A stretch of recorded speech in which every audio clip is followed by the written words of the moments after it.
এই কুলিয়ারচরে পৌরসভার কাছে এই জাম লাগাইছে। এই বাসটা ঢুকিয়া ঘুরাইতে পারে না, পরে লাগছে জাম।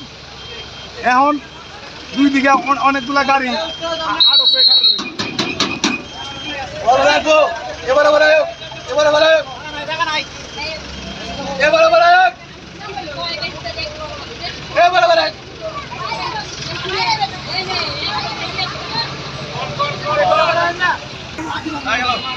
কুলিয়ারচর পৌরসভার মোড়ের রাস্তা। হ্যাঁ, এই বাস ঢুকিয়া জাম লাগাইয়া পুরা রাস্তা। হ্যাঁ, আর 1 ঘন্টায় এই জাম ছুটবো বলে আমার মনে হইতেছে না।